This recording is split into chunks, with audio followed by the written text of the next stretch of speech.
Hello everyone, so welcome to new lecture. In this lecture we will be starting our chapter bending stresses in beam.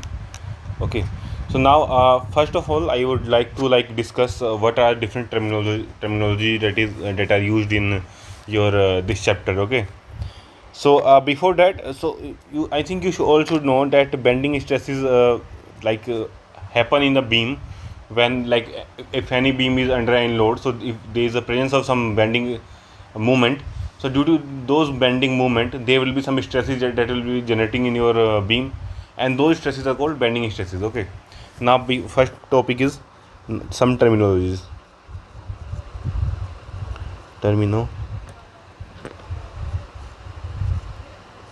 terminologies in this equation. Okay, so first one is your m. Now this term m will be used for your bending moment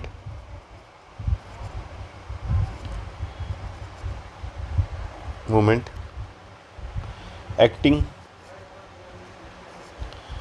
on a cross section of beam. Okay, second one is neutral surface.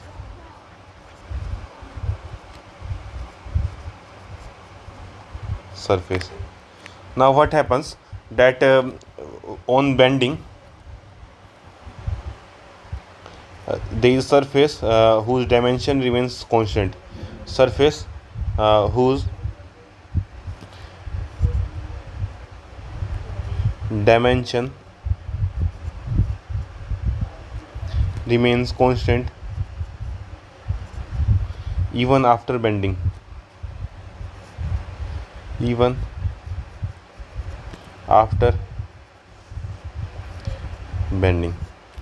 So if even after bending the surface dimension remains constant, that surface will be called our neutral surface. Third is neutral axis.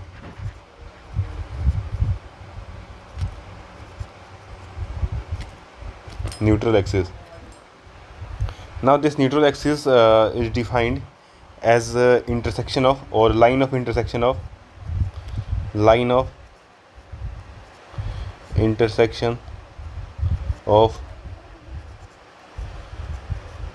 neutral surface with your cross section. With your cross section, the line of intersection of your neutral surface and that of cross section of your beam with cross section of beam is called neutral axis. If we talk about fourth point, in absence of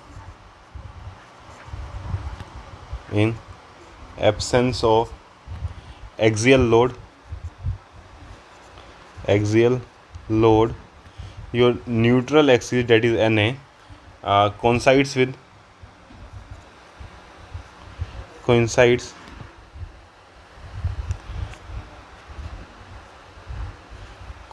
with either horizontal centroidal axis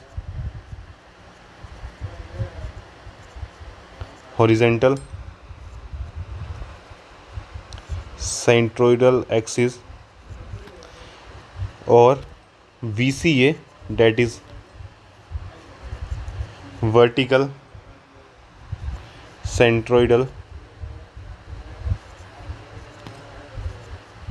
axis. So centroidal axis is the axis which passes through centroid of your cross section. Okay, so if we talk about fifth point next. So fifth point, in fourth point we have seen that what happens to your neutral axis in case of your absence of axial. Now next point is there are certain terms which we will use in the study. The first is y. Now y represent distance of fiber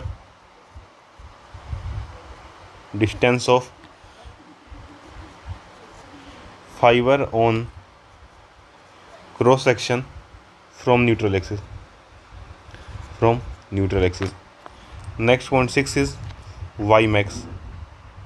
Now this y max represent distance of distance of extreme fiber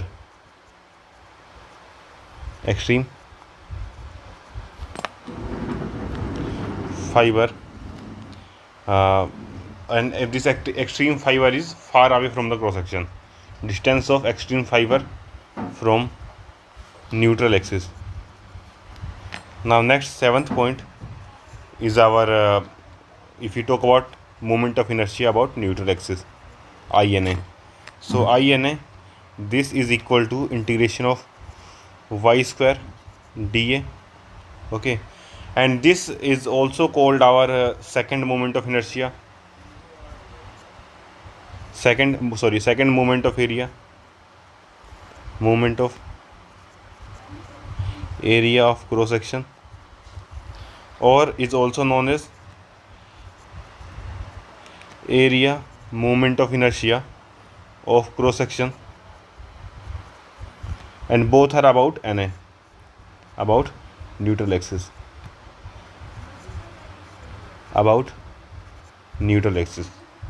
Okay, next term if I want to talk about, so eighth term is sigma b, and this sigma b is bending stress, which we have to calculate in this chapter. Okay, bending stress, and this bending stress is generally not always perpendicular to cross section. Okay, and it is developed, bending stress perpendicular cross section is developed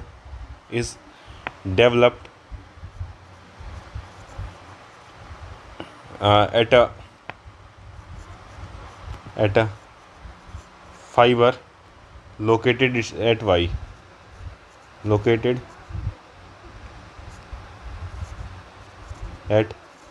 okay, at y distance this stress will be located. Now next point, we can talk about sigma b max, and this sigma b max is the maximum bending stress, developed at cross section.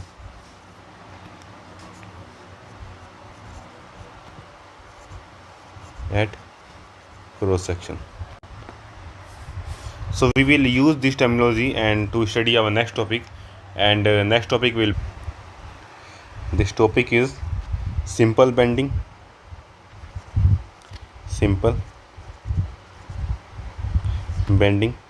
or pure bending. Okay, so this is our topic here. Now this simple bending or pure bending is that in which or where bending moment is constant along the length,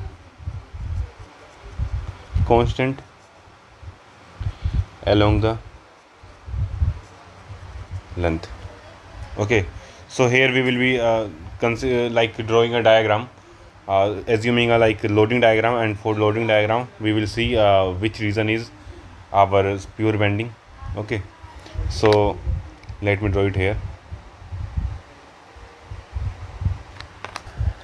So if we consider this beam AB, and this beam AB is under two concentrated load P and P that are say a distance x from here. Okay, so let me mention it. So it is, let's say, a distance x, sorry about that, this is a distance x from here and a distance x from here too. Okay, now these two loads, what will they do? They will create some reaction force at two reactions. Okay, and this reaction value will be P.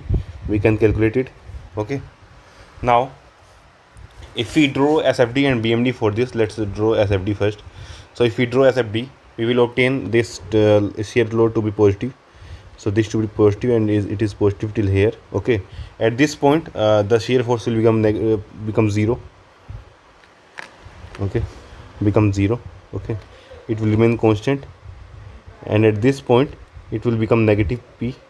Okay, and then it will remain constant and 0 again.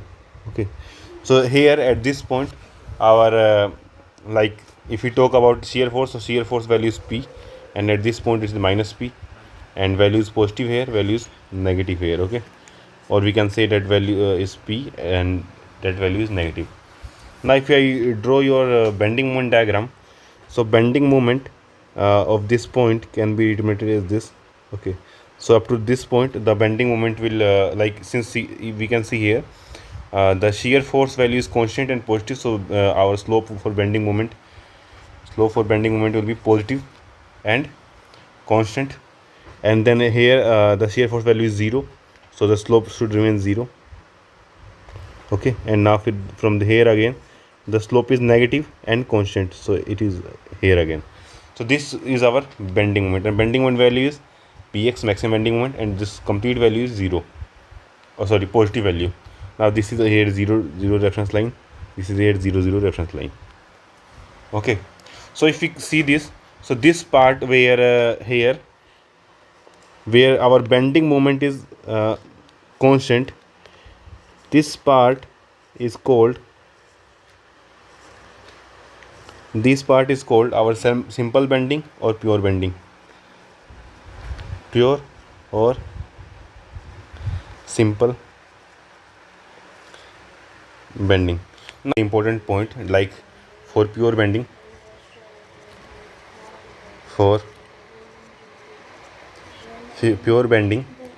a straight beam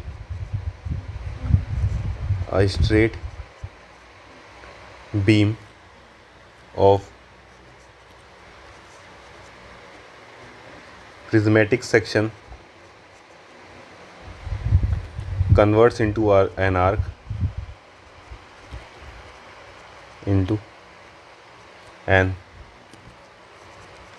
of circle. Okay, and this note we will verify it in your like next parts, next successive parts. Okay, so here I have covered your beam of like pure or simple bending. Okay, so this happens. So for pure bending condition, for pure bending, that is the condition is our m is equal to constant, and m is equal to constant, we know that our shear force value should be 0. Okay, so only when your shear force value across a length of beam, across a cross section of beam is equal to 0, then only your beam will be, for that particular section, will be in pure bending or simple bending. Now under to study your theory of pure bending, there are some assumptions. So let me mention what are the assumptions which are used in case of your study of pure bending. Now first assumption here is your material is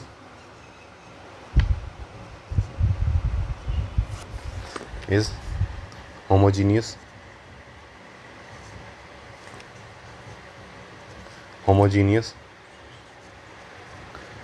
isotropic, and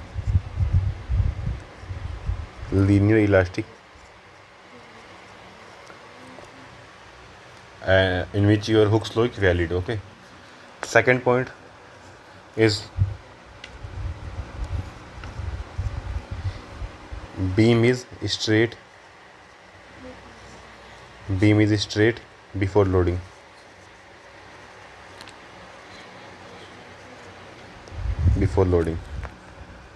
Now third point is cross section of beam is prismatic throughout the length.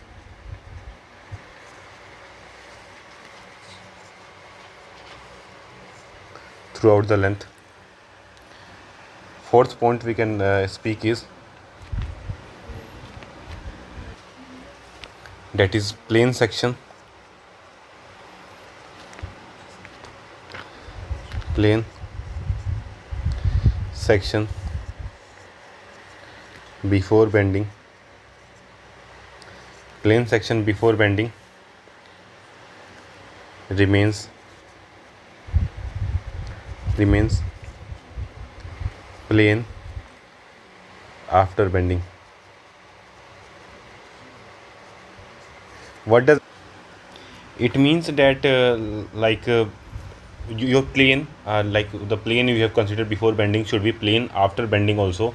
It means that your strain, variation of strain, should be linear. It should be 0 at your neutral axis, and it should be 0 at your extreme fibers. Okay, maximum at your extreme fibers. It should be, your strain is directly, should be directly proportional to your distance from neutral axis. Now talking about next point, that is point 5. So point 5 indicates every layer of material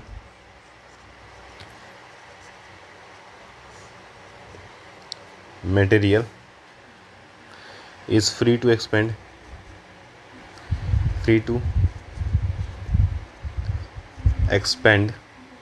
or contract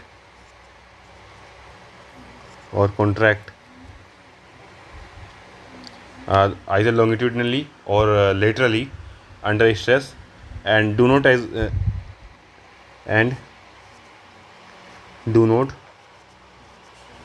resist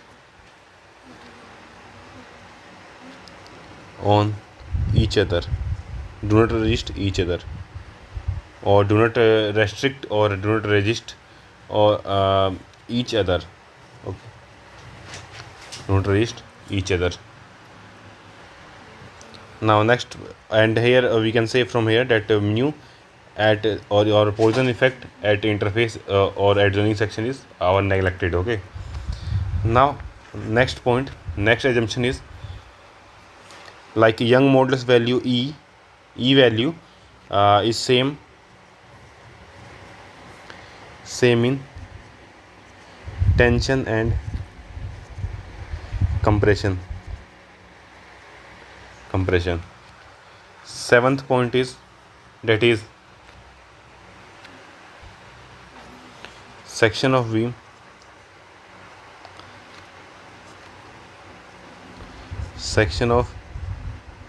beam is symmetrical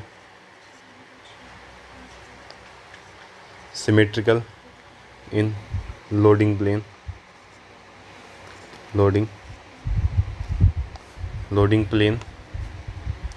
Okay, the section must be your symmetrical in the plane of loading, and if it is non symmetrical, otherwise twisting or wrapping may occur. Twisting or wrapping may occur apart from bending.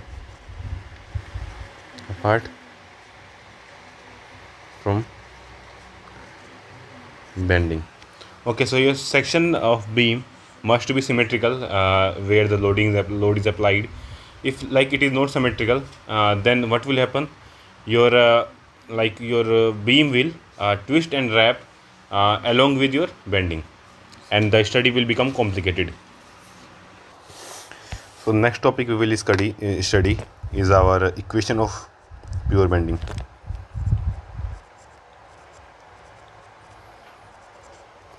Equation of pure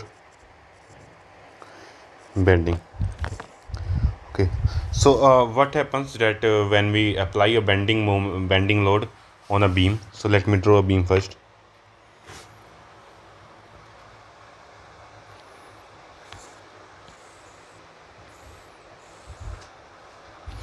So let's say that this is our beam. Okay, now this beam, so this is our neutral axis here.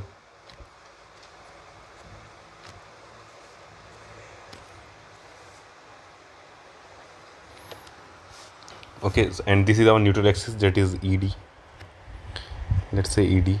Okay, now here at a distance, or let me draw it with a constant line.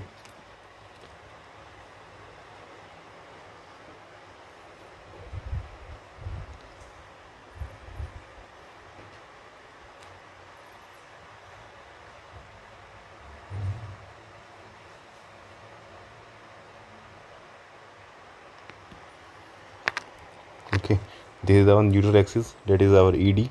Okay, and at a distance y from here, we have like taken an element or a section at this section. This is called AB. Okay, and on this beam we have applied a bending moment of, let's say, M.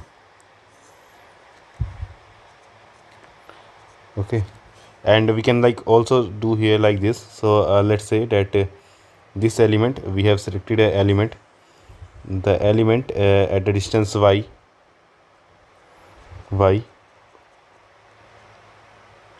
and width of dy. Okay, now we can also like draw its view, its side view. So let's say that this is our side view. So in side view we can indicate it as,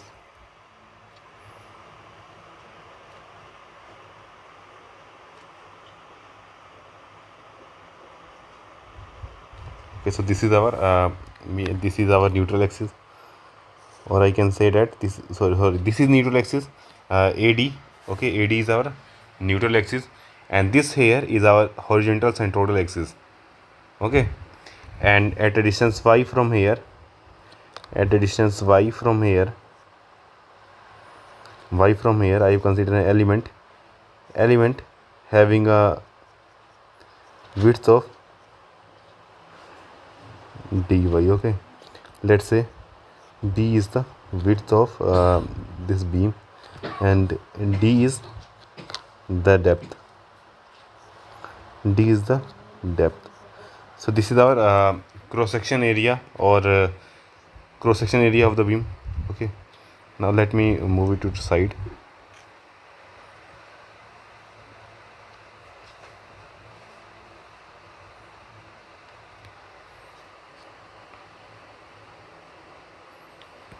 Okay, now let's say that when we apply this bending moment, so a change occurs in our beam, and this change, let me represent it by like this.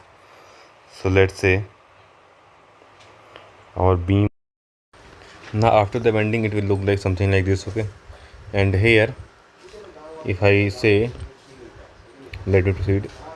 So in this, what happens that this line ED, this is also called our neutral axis, and here also this is called neutral axis. Okay, and at a distance A, since they is like I have mentioned a point now that here point number 4, plane section before bending remains plane section after bending. So like this was a plane section before bending, and this remains plane section after bending also. Okay, so like point E and A are lying on this plane only. This is the meaning of that. Now if we look into like for neutral axis, we know that neutral axis, the size will remain same as it was in your before the material bended. Okay, I mean before the moment is applied on the material. Now this element AB is undergoing a strain, and that strain in element AB can be written as final length, or let me write it as A dash B dash. Okay, is A dash B dash minus AB upon change in length upon original length. Okay, now change in length, if we talk about A dash B dash, so we can write it as R plus y theta. We know that theta is given by arc length upon radius. So similarly we can obtain arc length is equal to radius into theta. Okay, minus AB can be written as AB is equal to, here we can say that AB will be equal to ED, that is length of neutral axis, and this here is equal to r theta divided by original, again r theta. So from here we can write it as equal to y upon R. Okay. Now moving forward, we can write strain is equal to stress upon Young modulus. So sigma by E or sigma by E is equal to Y by R. So this is our one of the equation number 1. Now if I consider, let's say that movement, like here your stress will be acting, okay, on both side, let's say, okay. Now due to this stress there will be some movement, due to, like if we will calculate movement due to stress on a small element. So we can write dm, that is small moment, is equal to df, force acting on this element, and that force will be sigma into dA into y. Okay. Now this value of sigma can be written from here. We can write sigma is equal to y by r into E. So I can write E y square by r into dA, and I can write dA is equal to, from here we can say that dA is equal to b times of dy. Okay. Or let's not like write this, use this here still. Okay. And now if we integrate on both sides, I will obtain m is equal to E by r integration of y square dA. We know that this is our second second moment of area, okay, of the cross section. So this will be our written by E by r into I, that is, or that all to about Na. So from here we can write it as m by I is equal to E by r. So this becomes equation 2, and of course this is I about Na. So using equation 1 and 2, I can write that our equation of pure bending can be written as m by I is equal to sigma by y equal to E by r. So this is our equation for pure bending. Now okay,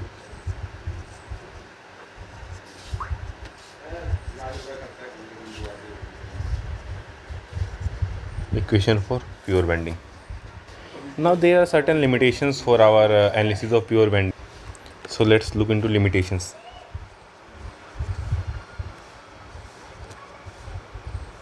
Limitations of equation for pure bending.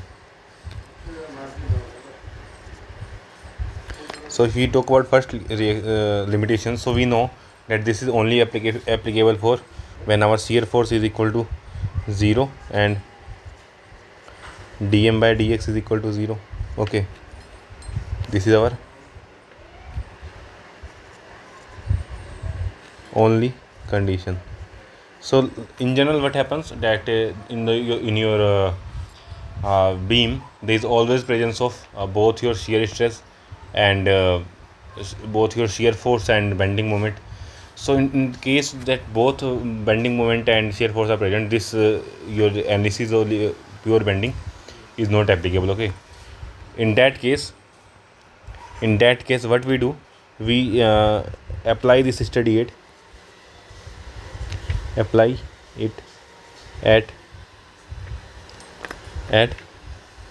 maximum bending moment point, because at that point our shear face value is equal to 0. So due to this condition our pure bending, or I can say that our equation for pure bending is valid. Equation for pure bending is valid. Okay. Now we will like analyze this equation of pure bending. So analysis of equation of pure bending. So during this analysis we will consider these equations individually. Okay, so let's consider first part, that is INA. M by I is equal to sigma B by Y. Okay, so considering this equation, from this equation we can write our value of sigma B is equal to M by I into Y. Okay, so from here we can write that for a beam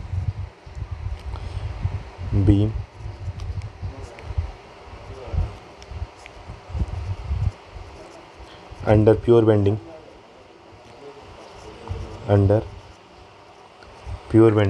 for a beam under pure bending, what would happen? Your moment of bending moment will be same, and if the bar is prismatic, okay, or for a prismatic beam under pure bending, we can say that our sigma B is directly proportional to Y. So we can write that sigma B on top fiber upon sigma B at bottom fiber is equal to Y at top fiber upon Y at bottom fiber. Okay, so in similar way, like if we have been given the value of sigma B at a particular Y and asked the sigma B value at different Y, so we can use this equation to calculate it. Okay, now the second part I would like to consider is your, and we can also do here like this. So if I would like to write sigma B max, so I can write sigma B max is equal to M by INA into Y max. Okay, now I can write it is equal to M upon Z NA. Okay, this sigma B max can be written as M upon Z NA, where Z NA is equal to INA upon Y max. Okay, and this your Z value, Z is known as section modulus. Z is called section modulus. I will define it, explain it in detail in the next part. So this is our first equation analysis. Now if I consider the next equation, that is M by INA is equal to E upon R. So from here I can write that my value of R can be written as E INA upon M. Okay, now from this I can write, if your EI is constant, EI is equal to constant, in that case there will be three conditions: condition number 1,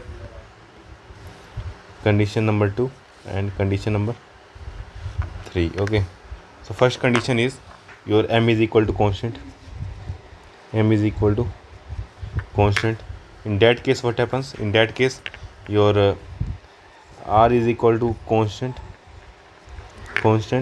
and one more point will be available, your arc will be circular arc, and circular arc means the shape of the beam will be circular between that section. Now second is, if M is equal to 0, so we can say that R is tend to infinity. In that case it will become your straight line. The third case is where your M varies. Since M varies, so our R vary. Okay, R varies. So depending on the how your M varies, if it varies linearly, then your value like variation of shape will be parabolic and similarly. Okay, now moving to next topic. So next topic, let's talk about nature of bending stress. Nature of bending stress.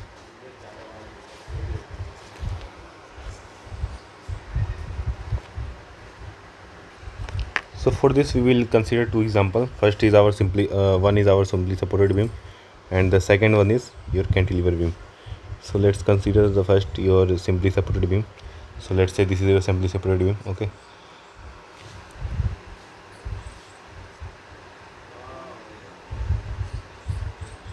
so this is our simply supported beam, and center line passes through this point. Center line passes through this point. Okay, now there are a few more things I would like to add here. So the first one is, let's look into your other view. Your other view will be represented by, let's say, this. Here I will represent your other view.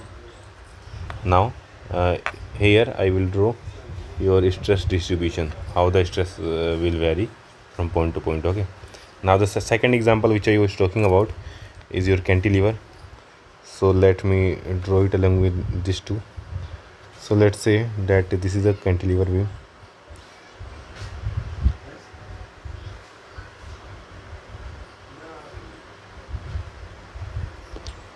So if I talk about this cantilever beam, so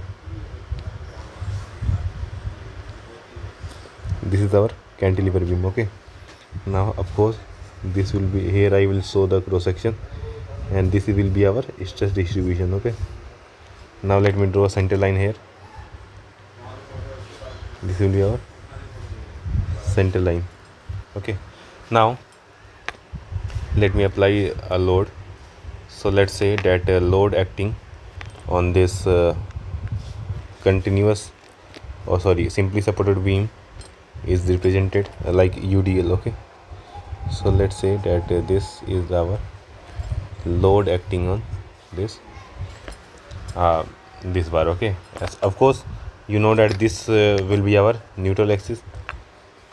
Okay, neutral axis, or let me write it here only. This is our neutral axis. Similarly, this is also our neutral axis, and of course I forgot to like fix this profile. Okay, now I can write that this length is L and is same for both the beams. Okay, and the depth of beam, let's say for both, if we talk, let's say both for depth is D. Okay, here also the depth is D. Okay, now if I talk about, let's say, this cross section, so this cross section I can write that's B is okay, but before writing we don't need to write that. Okay, now I will if you see here, so there in this loading system, we know that there will be sagging, there will be like a reaction due to here and reaction due to at this reaction, and due to this there will be sagging. Okay, so there will be sagging,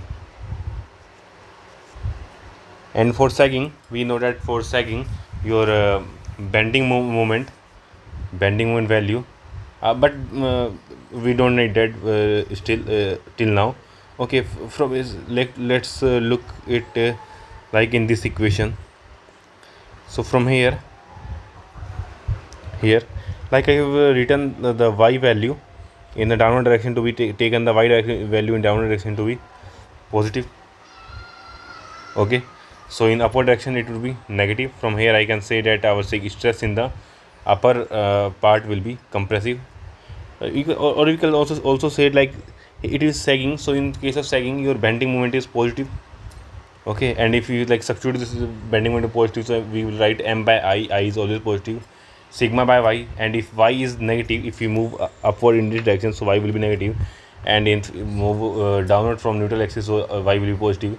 So we can say that this region is under compression,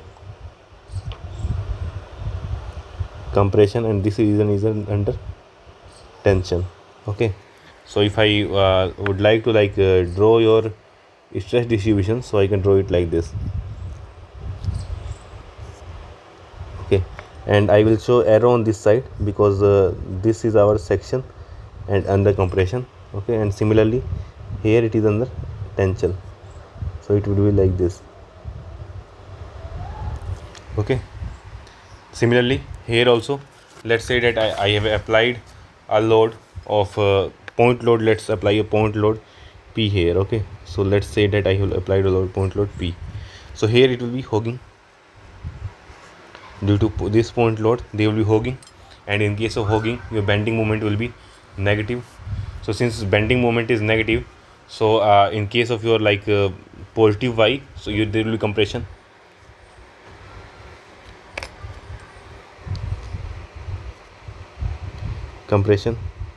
And here there is tension. Okay, now I can represent like this on in this stress distribution as here there is tension, so it should be like this away from the plane. Okay, and here it should be in direction to the plane compression. Okay, so this is our sigma B max compression, and this is our sigma B max in tension. Similarly, this is also sigma B max in compression, sigma B max in tension. Okay, now let's move to the next topic, that is section modulus. That is section modulus. Okay, so what is section modulus? So like section modulus represent the strength of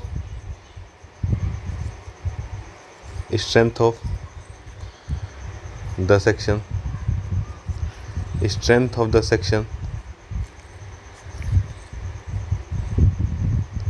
section, okay, and so if it does represent the strength of the section, so that would mean, or first let it represented by Z. Okay, so Z value, more the Z value, stronger the system, strength of the beam increases. Okay, so higher the section value, stronger the beam. Okay, so we represent Z is equal to I upon Y max. Okay, and this young modulus this section modulus has unit of mm cube.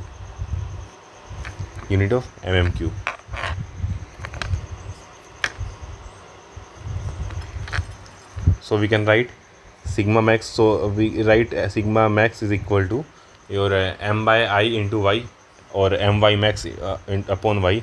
So we can write it is equal to m upon z. Okay, and so we can so this is our section modulus. Moving to next topic, that is our moment of resistance.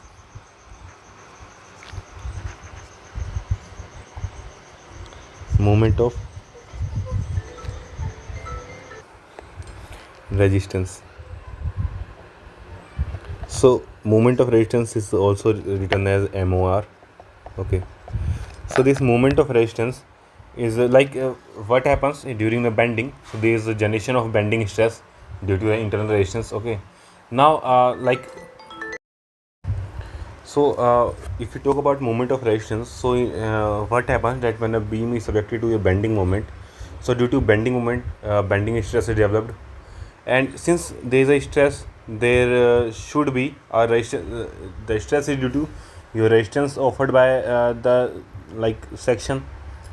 Okay, and which is resistance offered against your bending moment, and you can say that if your maximum bending moment that that can be resisted by without a failure of the section, that is, so the moment of resistance is equal to maximum bending moment. First let me write a definition here. This is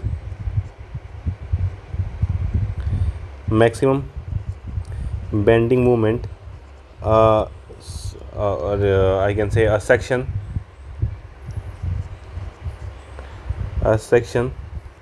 or like maximum bending moment, a cross section area, a cross section can resist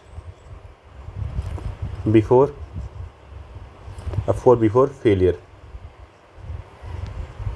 is called our moment of resistance. So moment of resistance is given by moment of resistance is equal to sigma, that is sigma is permissible, sigma permissible into z. Z is our section modulus. Okay, this is our permissible stress, permissible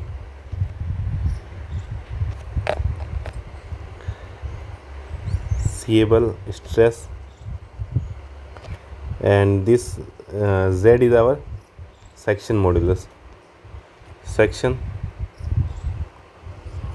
modulus. Now let's say that if we take an example, okay, let me move it here.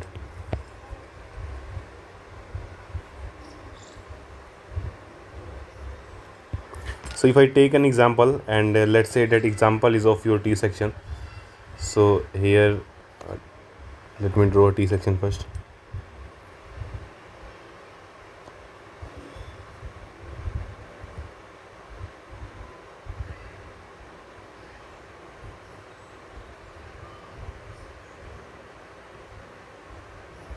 Yes, so if we talk about a T section,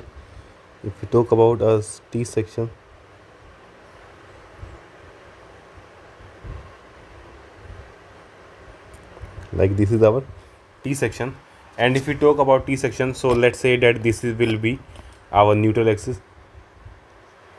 This is our neutral axis, okay, and this will be a distance. Let's say this is our y of tensile side, and this is our compression side. So let's say this is our yc. Okay, so I can say that let's say that this surface is 1, okay, and this surface is 2. So I can say that mr1 moment of resistance at like on compressive side can be written as sigma compressive, and that is of course permissible, into zc, and mr2 is equal to sigma tensile into z tensile.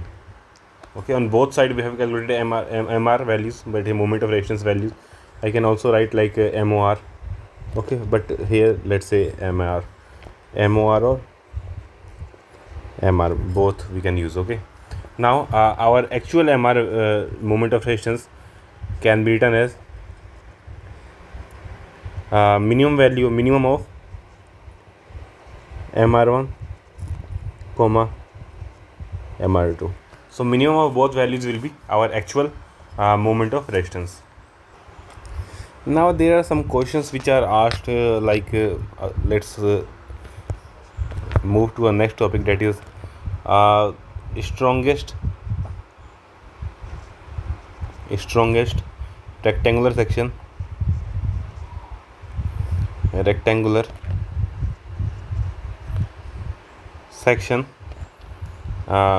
cut from a log of diameter dia d. Okay, let's say we have a circular log or cylindrical log. Okay, we also call it timber log. Okay, and we have the diameter of that is equal to d. Okay,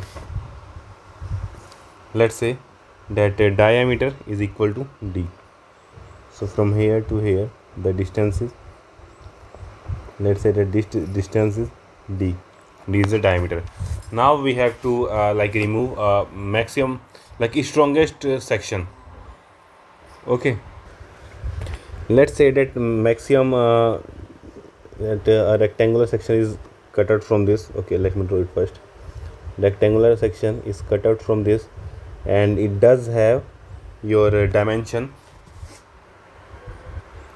Let's say that this dimension is x. Okay, and this dimension is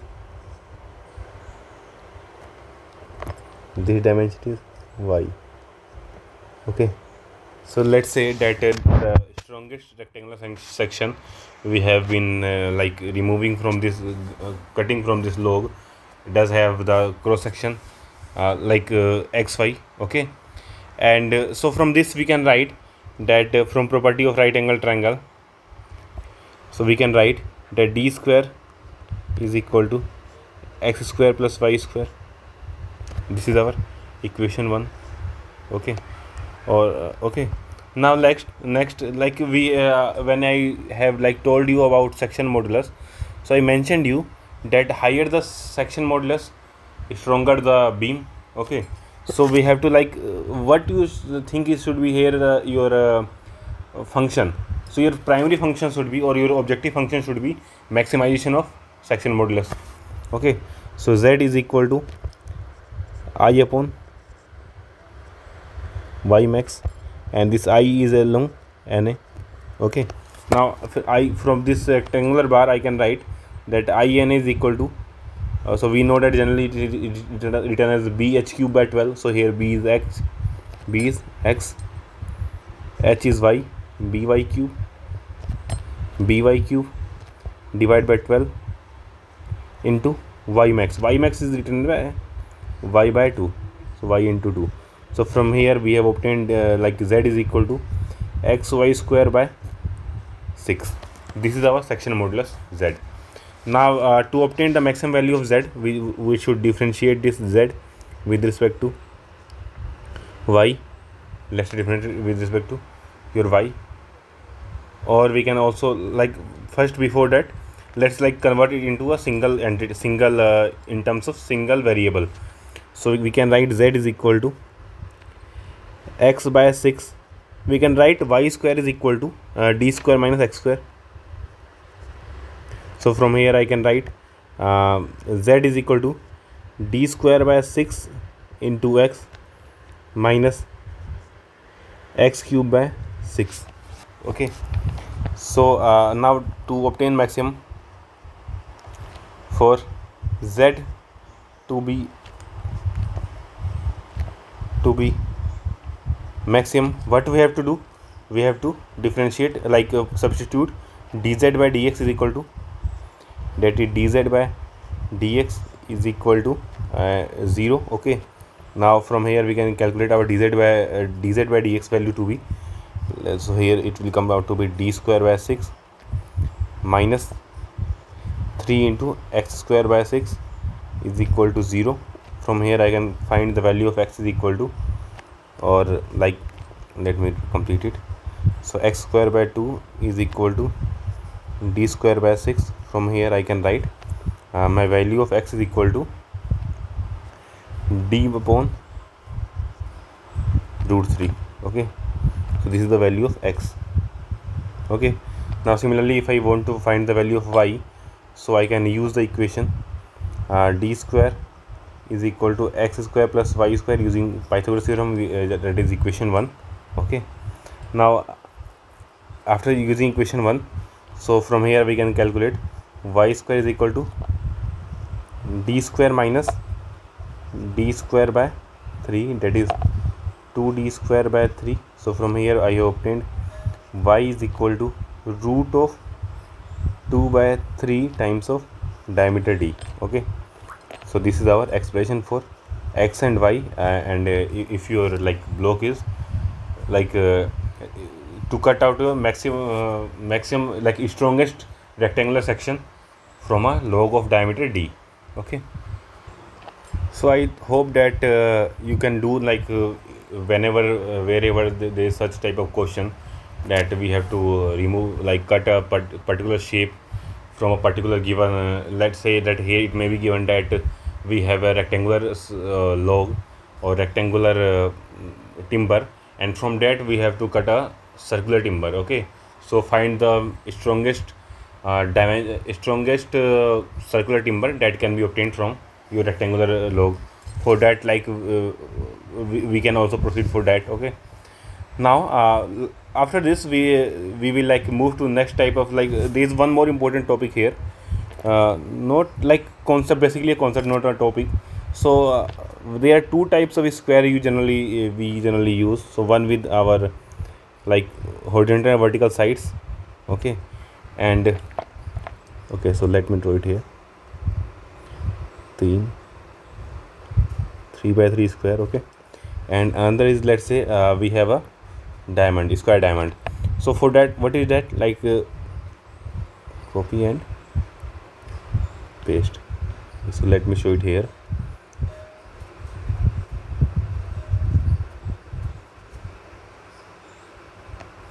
Okay, so there are two types of squares possible, okay, and this is called, this here is called SS, that is square with the vertical sides, vertical and horizontal sides, and this is known as SD, square with vertical and horizontal diagonals. So these are our diagonals, okay, this is our diagonal, this is also our diagonal, okay. So now we will compare what is the relation between section modulus and moment of rotations between both SS and SD.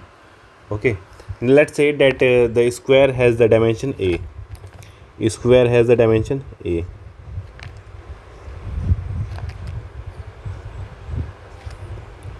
Dimension A. So here also it will have dimension A.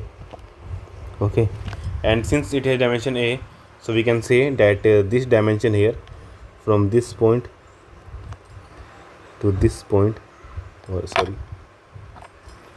to this point, so this dimension can be written as equal to your root 2a, okay, because this is also a, okay, and since it is a square, this can be written as root 2a, okay. Now from here, what we can write, from here we can write, like if we want to write equation of z, so z is, we know z is equal to INA upon y max. So we know that for both your like z4, if I write z for SS, okay, so let me move it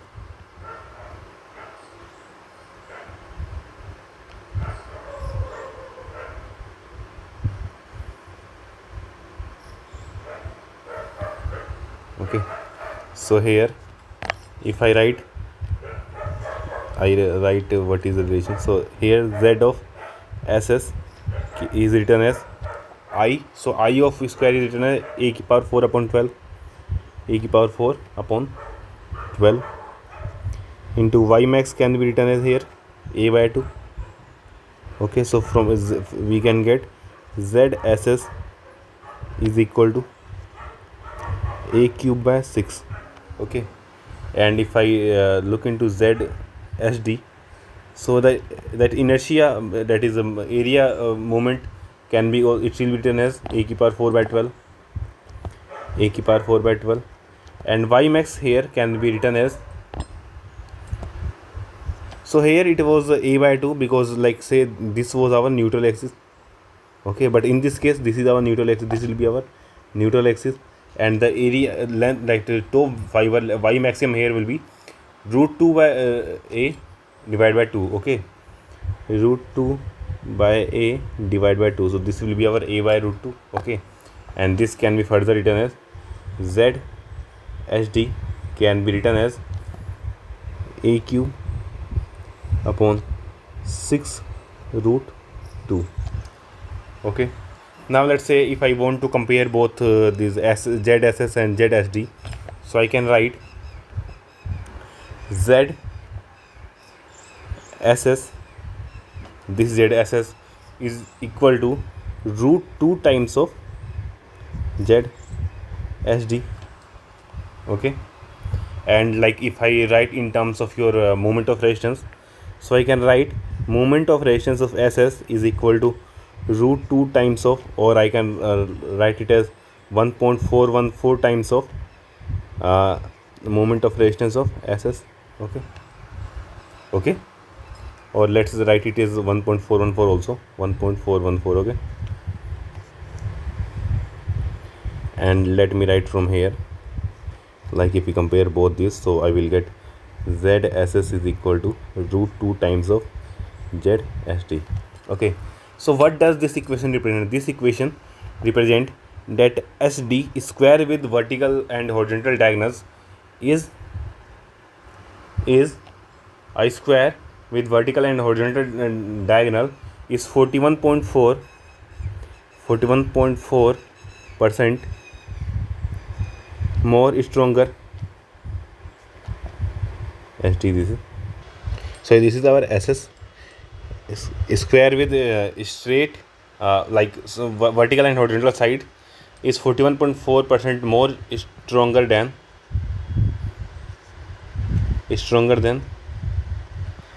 SD. And why is this?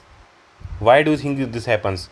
Because the Z value should be more, but what happens, like here we can say that Z is directly proportional to I upon Y max. Okay, even if we like say take the Y max to be constant, so our I will be deciding factor of our section modulus. Okay, and if our I value to be maximum, like the area away from the neutral axis should be more. Okay, like here we can say that this area away from the neutral axis would be more prominent in determination of value of your Z and section modulus. Here your area away from the neutral axis is less and compared to the area that is near the neutral axis. Okay, now so like if we compare the Z values of different shapes, so let me mention it here. If you take different shape, like if we talk about for a given cross section area,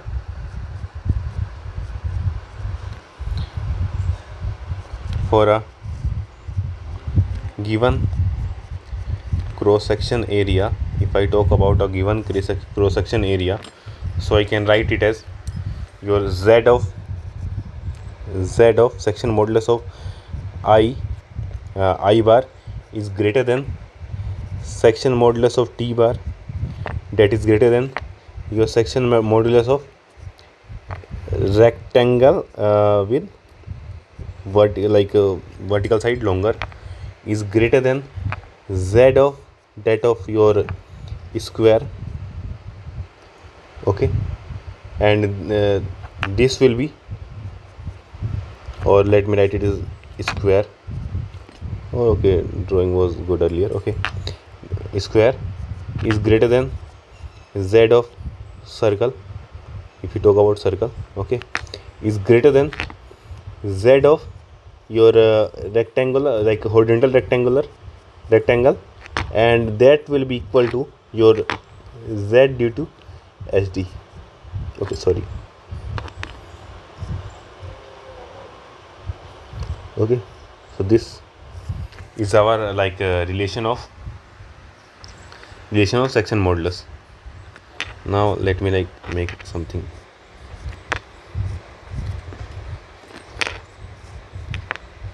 Okay, so if I talk about, let's say that strength, so we know that this same relation of Z also will be the relation for your moment of resistance, that is MR, because we know that MR is directly proportional to Z. Okay, but if we talk about your for a given bending moment and area, if I talk about for a given bending moment and area of cross section, okay, if I talk about this, then we can say how do we write stress, the relation of stress. So we write stress is equal to M by I into Y. Okay, so is equal to M by Z. So from here I can say that this stress value, or bending stress to be specific, bending stress is inversely proportional to section modulus.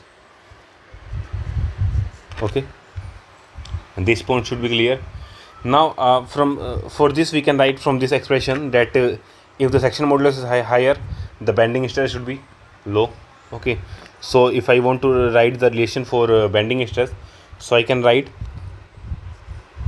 sigma B for like horizontal rectangle, or like if I want to, let's write it in exact opposite of HD is equal to sigma b of your horizontal rectangle. Okay, and this term is greater than that of sigma b due to circle,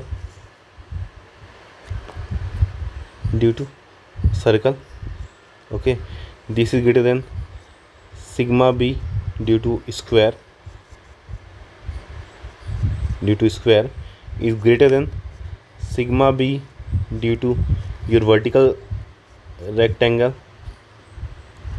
Okay, this is greater than your sigma b due to T section, and this in turn is greater than your sigma b due to I section. So farther the area away from the neutral axis, the higher the value section modulus. Okay, and hence the lower the value of your bending stress. Now we will move to our next topic, that is bending stress.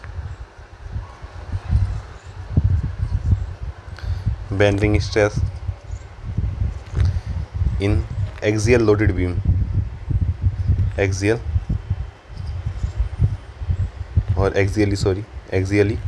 loaded beam. So we know that beam is always there is a transverse load on your beam, but let's say with in addition to your transverse load, there is also a axial load. Okay, so let me draw it here. So let's say we have a cantilever beam, or let me draw it here. We have a cantilever beam. Okay, now if I want to draw the cantilever beam, so this is our cantilever beam. Okay, this is our fixed rigid support. Okay, and let's say that okay, but before that, let me draw a neutral axis here. So on the neutral axis, this is our neutral axis. Okay, but let me move it this side. Okay, because we will need to show many points here. Okay,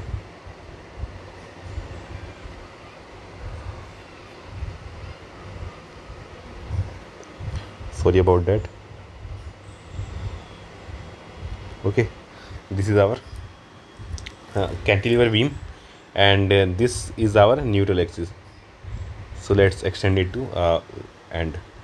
Now there is a loading, like say there is a uniform distributed load UDL having intensity of W kilonewton per meter and an axial load of, let's say, P kilonewton. Okay, or let's say only P. Okay, and this is unit per meter or per unit length. Okay, now if I want to, let's say, calculate the stress representation on this beam, so what I can do, like there will be the various type of stresses acting. First is our bending stress, stress acting due to your bending moment. Okay, so if you take, let's say, any cross section, on any cross section there will be your bending stress, and that bending stress would be represented using, let me represent here. So if I want to, let's say, represent bending moment, so I can represent it by this. Okay, so we know that since this is in your hogging, so this here will be your compression,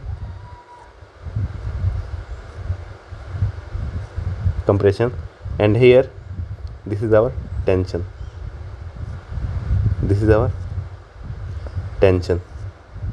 Okay, and this value, we know that this is our bending stress, and bending stress value, maximum value should be will be given by m by I into y, not maximum value at any stress, any point. Okay, so this is the representation of our sigma b is equal to m by I into y. Now depending on the value of y, we can write the value of your sigma b.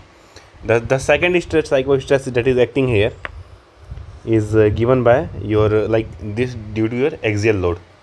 Okay, and value like this is, since this is your tensile load, so the load acting here should be your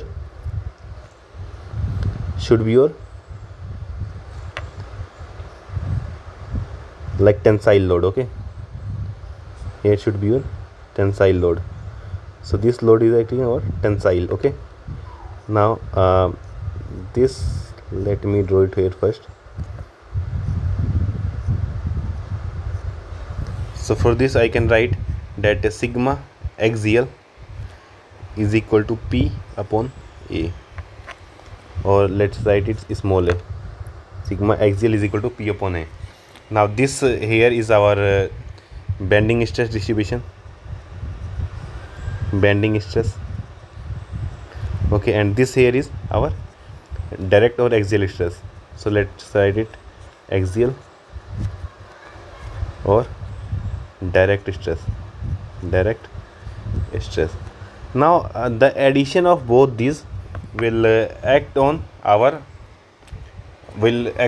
actual beam. Okay, so let's say that for actual beam I will be showing you the stress distribution here. Okay, so like for upper, if you see it upper point, so 1 unit and half unit, so this will be our actual stress. Okay, now if we see in the lower bar, so 1 unit in this direction and half unit in like this is in compression.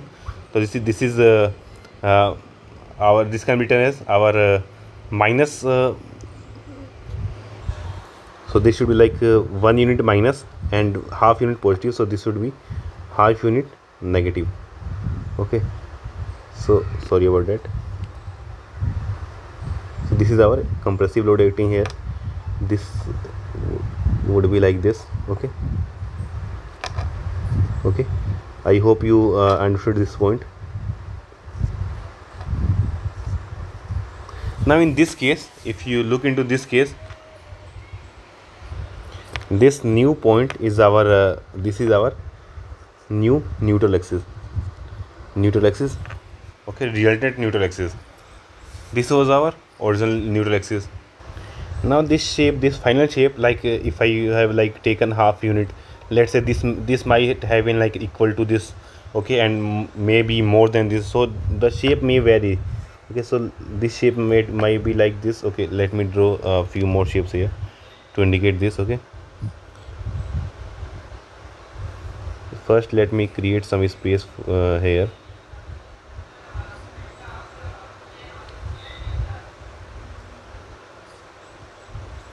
Okay,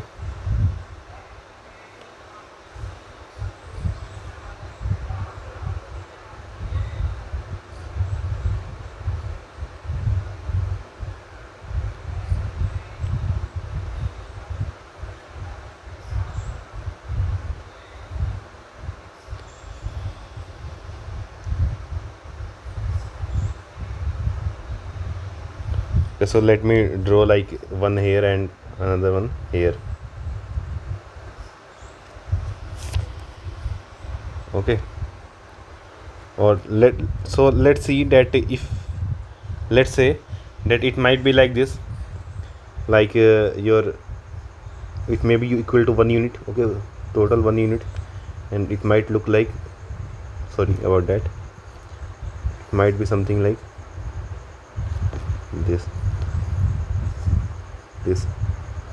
Okay, so this will like the whole section will be in tensile. Okay, so this will be our new neutral axis.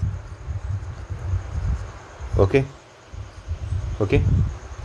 or it might also look something like this. Okay, something like this. Okay, so any one of these are possible diagrams. Okay, so in this case, if we see, so like if we extend this, so this will be our neutral axis here. Okay, so neutral, we know that neutral axis is a point where our like there is no change in the length of the fiber. Okay, so there will no change only when there won't be any stress. Okay, so the neutral axis line will pass through the point of zero stress only. Okay, so we have to like calculate the zero stress for a given loading. Only then will we will be able to like determine the location of your uh, neutral axis. Now next part, that is we have seen what happens when like the load is axial. Okay, now let's say that load applied is your eccentric. Okay, eccentric axial load is applied. So let me take the same diagram. Now let's say that this is the case here. Okay, so like a load, eccentric load P is acting at an eccentricity of E. Okay, now if we would like to like resolve this load, so we can like move this load here with application of your external moment, that is M is equal to P into E. Okay, now so we can say that note that the resultant will not be the sum of this and this, but there will also be the additional term, that is due to our constant movement. And due to that constant movement, since like the moment is in form of like in our sagging. Okay, it will be sagging, it will be positive moment, so it will be directly opposite to this. Okay, so let me draw it here. So if I want to draw it here, so I can draw it by like here it will be in compression, and here it will be in tensile, since it is case of sagging. So in sagging, so the bottom fibers are in our tensile strength, and the top fibers are in compression. Okay, so the total of both all three terms will be our equivalent load. And let me write the value of here. So sigma due to your eccentricity, will be can be written as eccentricity can be written as M by I into Y, and this M can be written as P into E by I into Y. Okay, now so we can write sigma resultant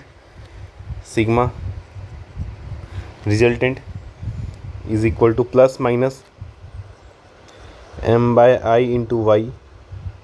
Okay, plus minus P by A, that is your load may be like compressive or axial or tensile, plus minus your moment due to load may be your hogging or sagging, P by I into Y.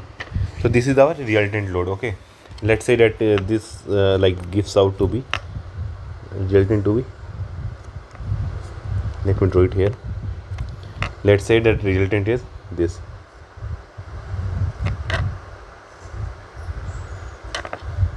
Resultant are this. Let's say it. Okay, on basis of the values, let's say that this comes out to be represented our resultant stress. Okay, sigma R.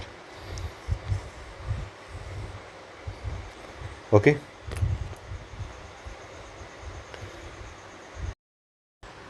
so now the next topic is force on your partial area of section. So let's say that this is our cross section of a beam. This is our cross section of the beam, and at a distance y, from the neutral axis, we have considered an element, a small strip having the width of dy. Okay, and on this dy element we have considered an element having area dA. Okay, now let's say that if we draw the stress diagram for this at this cross section, so we will obtain the sigma. Let's say sigma is the stress at this distance y, and sigma max is the stress at maximum like y max. Okay, so we can write we know that from your equation of bending moment, we can write that sigma is directly proportional to y. I mentioned it earlier. Okay, so we can write that sigma is equal to sigma max by y max into y. Okay, you all should like remember this. Next, if say like I want to calculate the force acting on your area dA, so let's say that dP is the force, or like let me move this part here. Okay, so let me like write,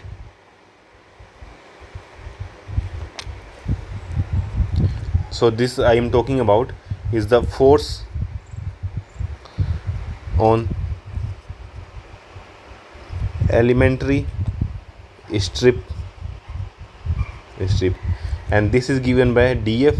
So dF is a force acting on the area dA, so this will be our sigma into dA. Okay, and the sigma value is given by sigma max divided by y max into y dA. Okay, now if I want to calculate the total area on the shaded area, on the shaded total force on the shaded area, so if I want to calculate total force on shaded area, or we can say strip of dy width. Okay, if we want to calculate total force on this, so I can like integrate this, and on integration I will obtain F is equal to, since sigma max by y max would be constant here. Okay, sigma max by y max will be constant here, because its value is constant for a given cross section. Okay, and here it will be like integration of y dA. Okay, and this integration of y dA is basically like your first order integral of area. Okay, and this is also used in your like calculation of centroid. Okay, so basically this here is your is a most basic or most widely used equation to calculate the force on a strip on any like the strip might be like, let's say that let me draw a few diagrams here. So let's say that this is our neutral axis, okay.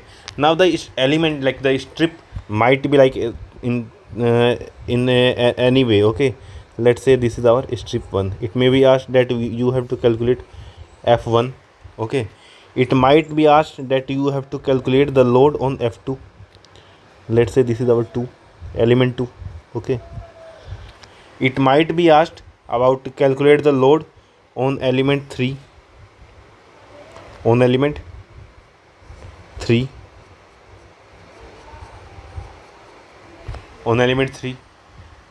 okay, or your I mean your area can be of any shape. Okay, any shape area might be given, so for that we generally keep in this dimension only. Now let's say there are some certain like conditions. If let's say that if you know the area and the centroid of your section, so or not, if like we know that y dA is equal to area times of y bar, and this y bar here is centroid. Okay, distance of centroid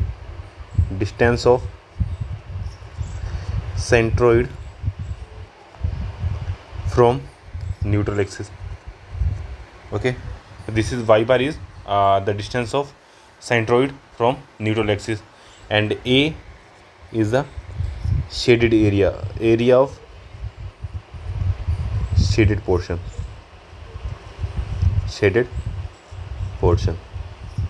So for this case, like for this element, let's say if you know that the like this will be our y bar centroid.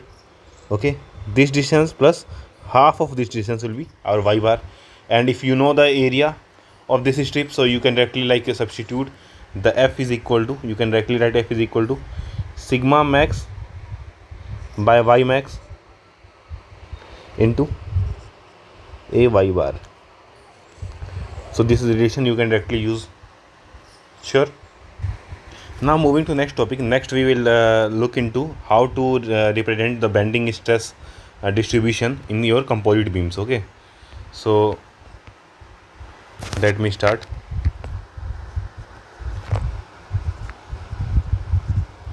Bending stress distribution in composite beams. In composite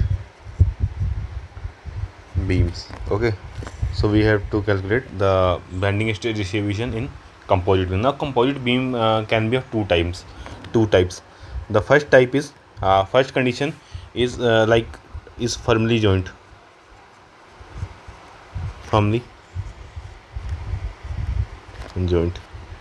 Or firmly joint. Let me write it with another color. Okay, first is when firmly joint. Okay, so if it is firmly joint, so there will be common neutral axis. So let's say that this is our composite beam, the beam having our Young modulus E1 and E2. So this is our section of the beam. Okay, and here it is firmly joint. Okay, now let's say this is our neutral axis, common neutral axis here. Like if it is firmly joint, so common neutral axis term is used. Okay, now okay, so let me draw it here, one more line here. Okay, and this line will be belong to this point. Okay, now if I want to, let's say first let's draw your bending strain curve. Okay, so if I want to draw bending strain, so to draw bending strain, okay, or sorry, let me draw it here. Okay, so I will be drawing here bending strain. Okay, so let's say that this curve is under your like it can be in your hogging or your sagging, any position. Okay, so let's say that I will be drawing your shear strain curve. So let's say this is your shear strain curve. Okay, so strain at this point neutral axis is 0. Okay, sorry, bending strain, this is a bending strain curve. Now since I have written the drawn the bending strain curve, so if I want to draw your bending stress, so it will be easier. So we know that bending stress is equal to E times of epsilon, or your stress is equal to E times of strain. Okay, so using this, if I want to like say draw your bending stress curve, so here I will be drawing bending stress curve. So let me draw two lines here. So there will be two conditions here. For that I am actually using two lines. Okay, so let's say this is your bending stress,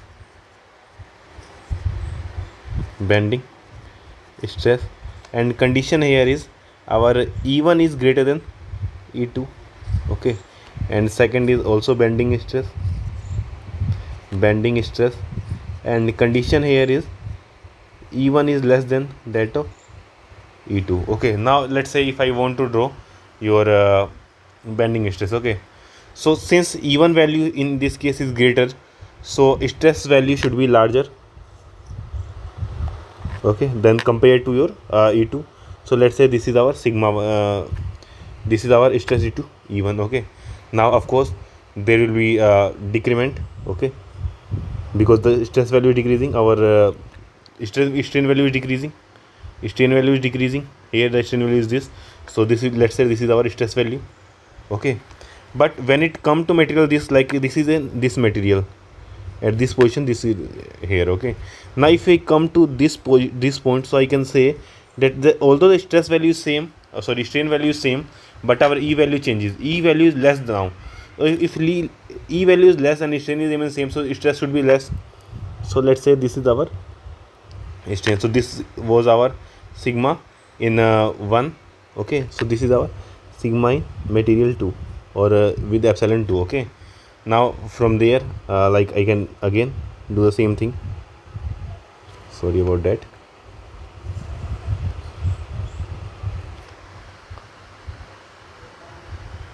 Okay, and sorry, I think there is okay, so this is neutral axis, so it should be something like this. Okay, so I should have like drawn the neutral axis some point downward. So this is our stress at bending stresses at bottom point. Okay, and stress at like neutral axis always remains 0. Okay, in every case. Now if we talk about this, so like if we talk about the first, like in case your E1 is less than E2, so your stress should be less.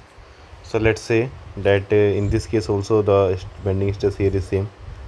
Okay, bending stress here is same. Then here at this point bending stress would be sorry, not this, it should be here. Okay,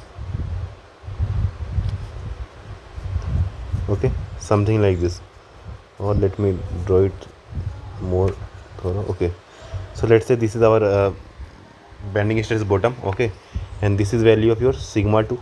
Okay, now yes, since your sigma 1 is E1 is less than E2, so your value of sigma 1 will be less than that of sigma 2, and this will represent a value of sigma 1.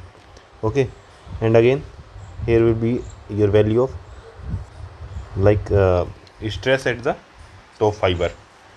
So this is your bending stress distribution in case your composite beam is firmly joined. Okay, now you can see that here your strain at in both material are same. Okay, so this like constraint is known as strain compatibility condition. Okay, now if I let's talk about, like we have already discussed, if it is firmly joined, let's say it is just like kept on one another. Okay, the second case is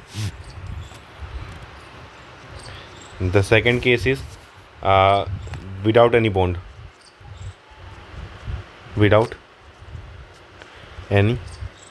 if your composite bar is without any bond. Okay, so let's say that there are two composite material beam. Okay, so let's say this is our material 1, or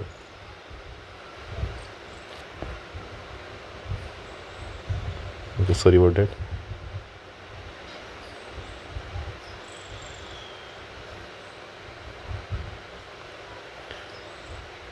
Okay, so this is our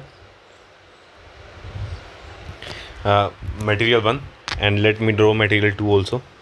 So let's say this is our material 2,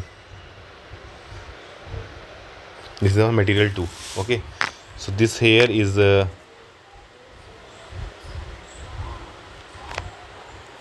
this here is E2, and this here is E1. Okay, now since it is not bonded, so there will be separate neutral axis for both materials.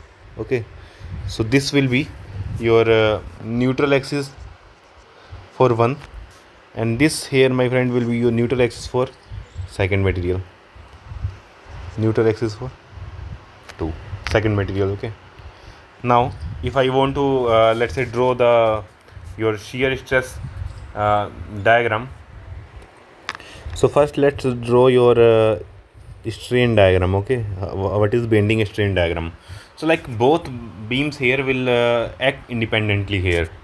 And why will they act independent? Because there isn't any bond, there isn't any like condition strain compatibility condition here. Strain compatibility condition is only applied when your joint is firmly joined.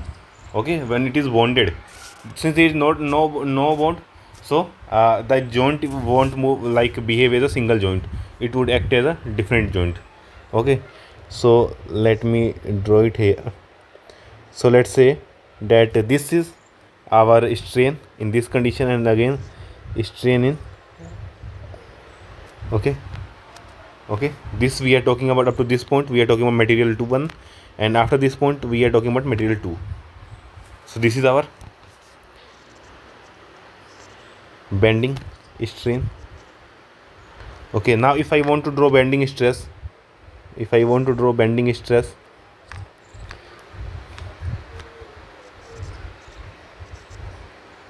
bending stress, so irrespective of E1 and E2, like although it will depend on E1 and E2 values, but whatever the E1 and E2 values will be, okay, but sorry, let me like extend it to next point. Okay, so whatever the E1 and E2 value will be, depending on that we can draw it like in similar way also. So this will also follow the same pattern which was following in your other part. Okay, so this will become our sigma 1 here, like this will become our sigma 1, this is our sigma 1 stress in material 1, this is in stress in material 2. Okay, so I hope you understood till here. Now like on the basis of, like, since there are two different type of materials, so we can draw an equivalent section using this. Now to draw the equivalent section, let me like move to equivalent section, or I can say third part, that is equivalent section. Okay, now the same given bar, let's take this one here. Okay, so if we take this bar, copy, and let me paste it here.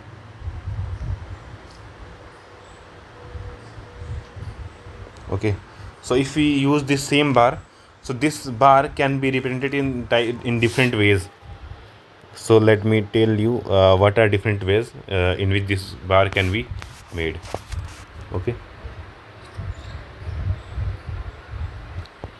Okay, so since let's say that, take an example that E1 is, or let me mention it another time. Okay, so first, like, this is material 1, this is material 2. Okay, and this is our common neutral axis. Okay, now if let's say I want to okay, and first, in case of your equivalent section, it is only like valid for your bonded composites.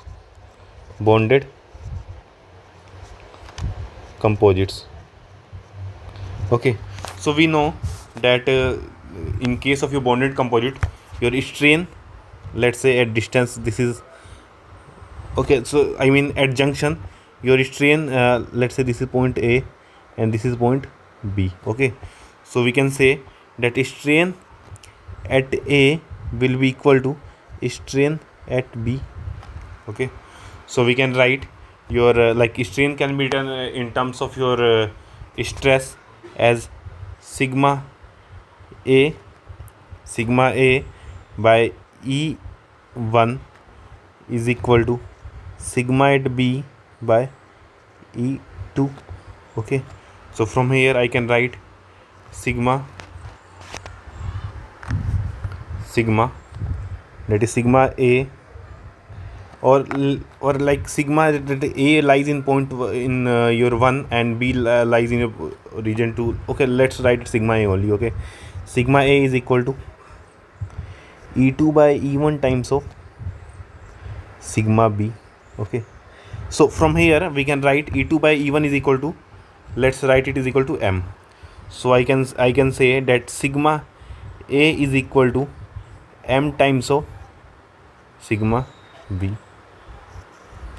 Okay, sigma A is equal to M times of sigma B, and here I have like assumed our E2 to be greater than E1.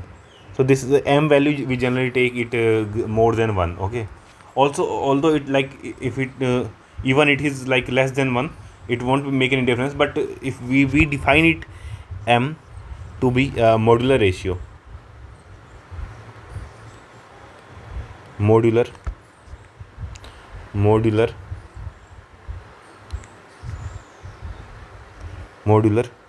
ratio.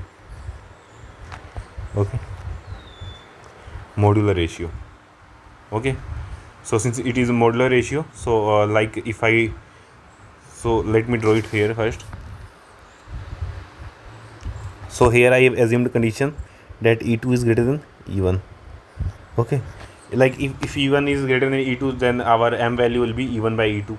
Okay, M is always your greater than 0. Okay,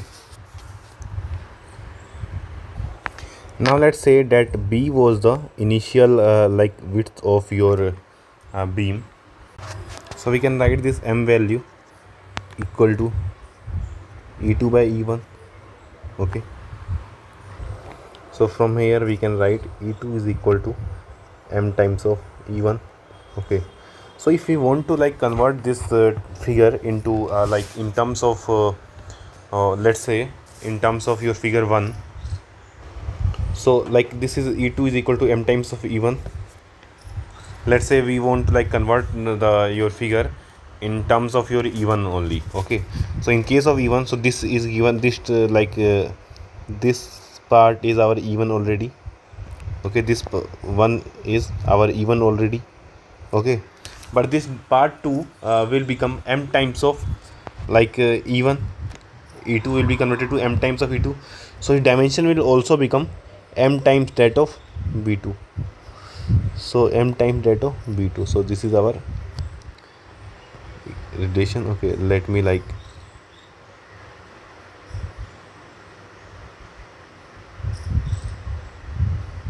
okay, so this is our M times of B, and having E1 is equal to, and having like your young modulus of equal to E1 only. Okay, this is B.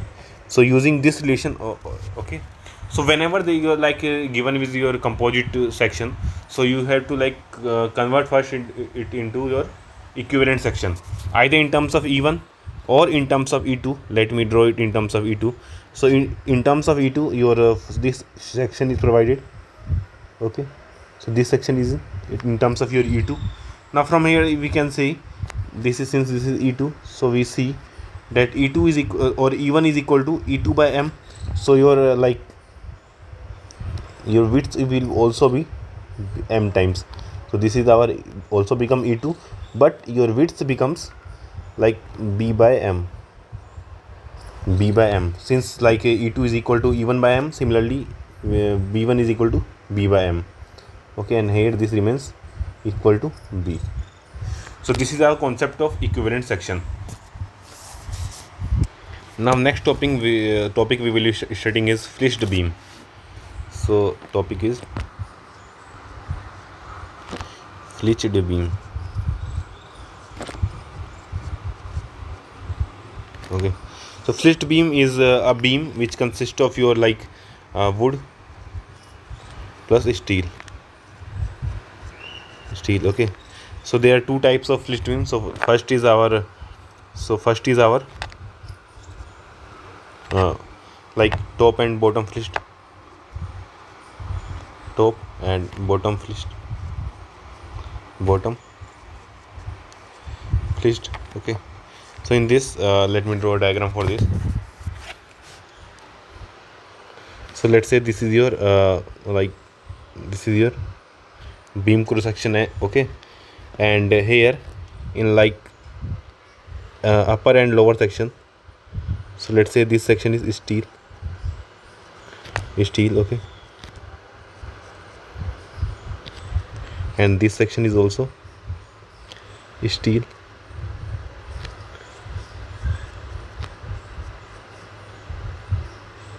Okay, and this section is wood. Okay, so similarly we can like draw a neutral axis from here. So like this is similar, both side flitched beam are of equal length, so we can draw a neutral axis here. Okay, now what else I can let's say that there are certain conditions given, certain like dimensions given. So D is the depth of this wood. Okay, and T is the thickness of the steel strip. T is the thickness of steel strip, and B is the width of this strip. Okay, now let's say that if I let's say draw your bending stress and bending stress diagram, so it will be similar to as we have like drawn in your previous case. So if I want to draw, so it will be something like this. So let me like make a reference first here. So let me draw here. Here I will draw your bending strain curve. Okay, and here I will draw bending stress curve. Okay, bending strain, bending stress. Okay, so if I want to draw it here, so we know that since beam is like fixed to both end, so your stress will be this. Okay, will be linear variation of the strain will be there. Linear variation of strain will be there. Now similarly, if I draw now if I draw your this bending stress, so there I need two more reference lines here at like intersection of this steel. Okay, and this is steel. Okay, this is our upper bar, lower strip. Okay, now if I want to draw it here, so I can say, let's say that we know that E4 steel, that is E4 steel is greater than that of wood.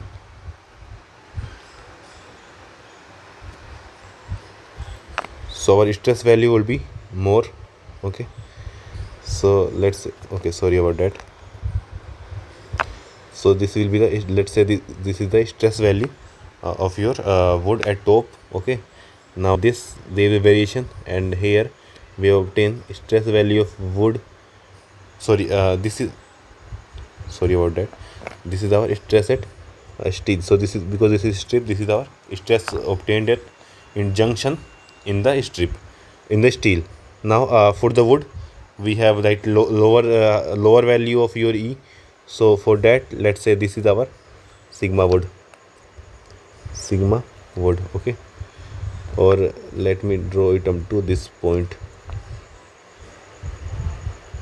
Okay, so this is our sigma wood. Okay, now so this here will be again sigma wood. The variation will be like linear in case of your wood only.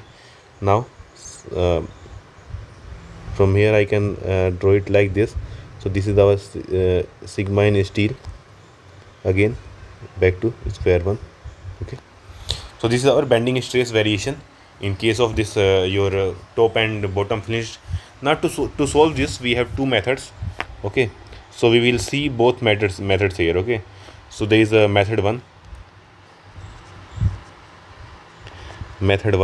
and method 2. Okay, so in case of method 1, we have already discussed, like I mentioned it earlier, that strain in steel is equal to strain in wood. Okay, from strain compatibility equation. So from here I can write that your sigma S by sigma W is equal to ES by EW, and that is equal to your M, that is modular ratio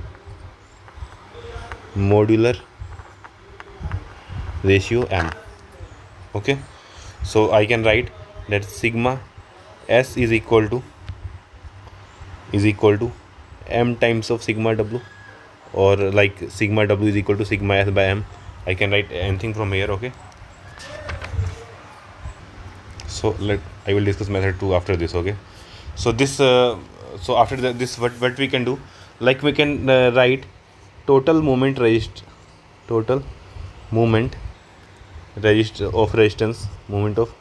resistance MR can be written as MR due to wood plus moment of resistance due to steel. Okay, and we know that we can write a moment of resistance due to moment of resistance is our sigma permissible times of our section modulus. So sigma permissible, let's say sigma W is the sigma permissible for wood. Okay, into Z for, if I say for wood, so it will be written as BD square by 6 plus, if I write MR for steel. So since there are two steel plates, so for steel we can like consider it in this way. Let's consider the whole the total beam to be steel minus the wood section. Okay, so we can write it as sigma steel, and this will be our, let's say, maximum, sigma s max. So this will be our sigma s, and this will be our maximum bending stress in the steel. So sigma s max into your again section modulus. Section modulus for b will here will be b into d plus 2t square divided by 6. Okay, and then minus sigma s, because here the stress is sigma s. Okay, sigma s into b d square by 6. So this term will represent our moment of resistance due to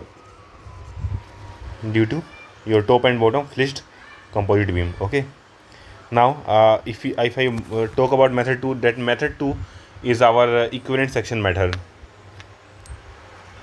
That method 2 is our equivalent section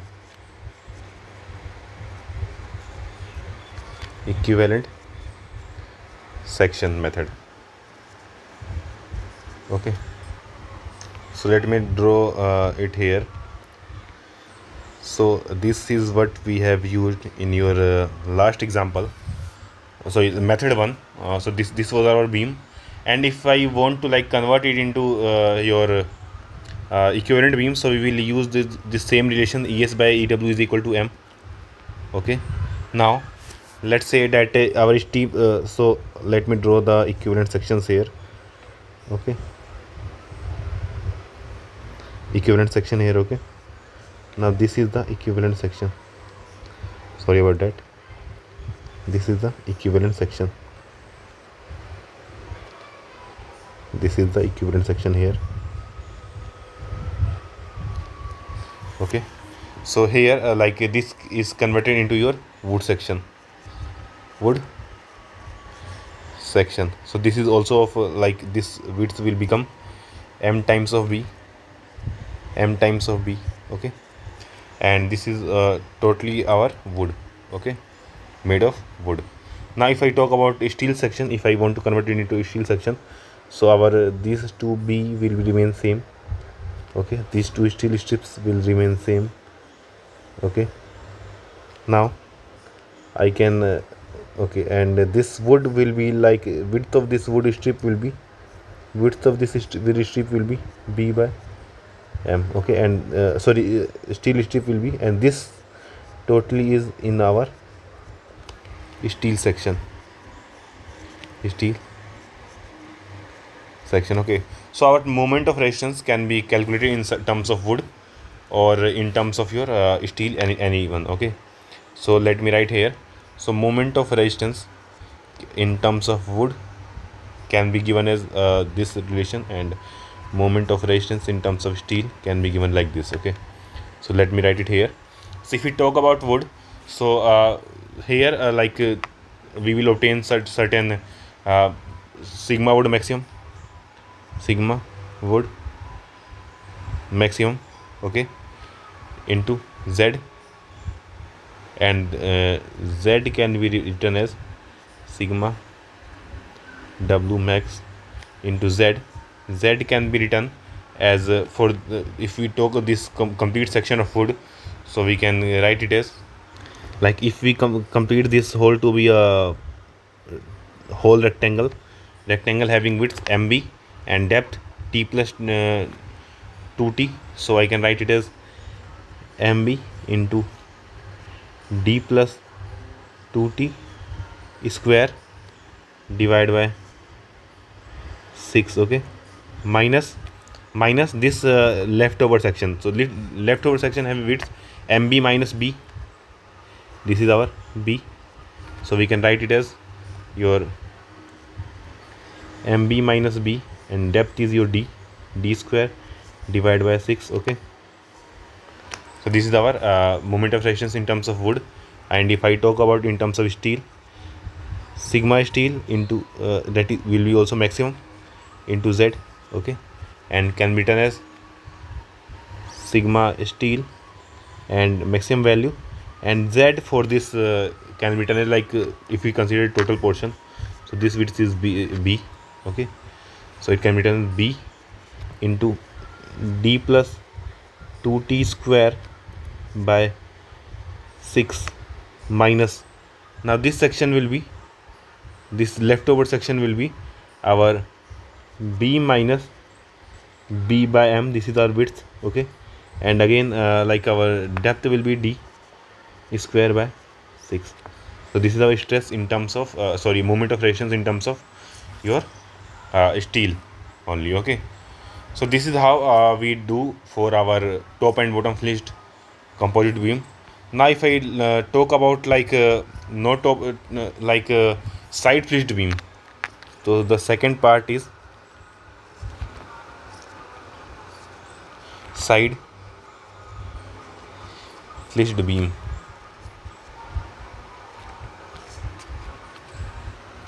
So it would be like this. So let's say this is our wood. If this is our wood, then there will be two steel plates attached to both sides. Let's say these are two steel plates attached to the both side. This is our steel, okay, this is also our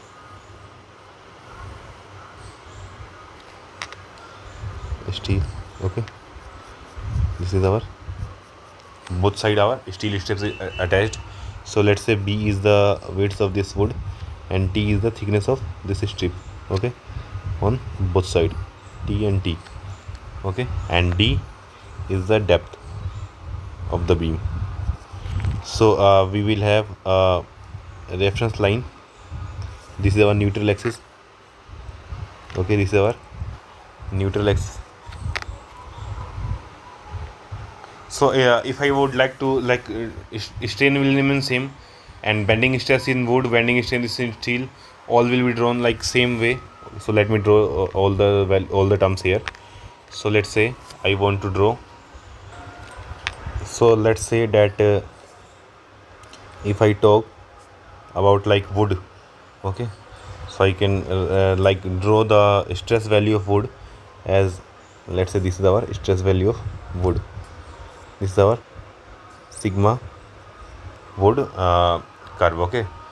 Now similarly I can also draw your stress in your steel, okay. So let's say this is our stress in steel, okay, and this stress in steel will be equal to M times of steel stress in wood. That's for sure, okay, as we have studied in like here, okay. So from this only, okay.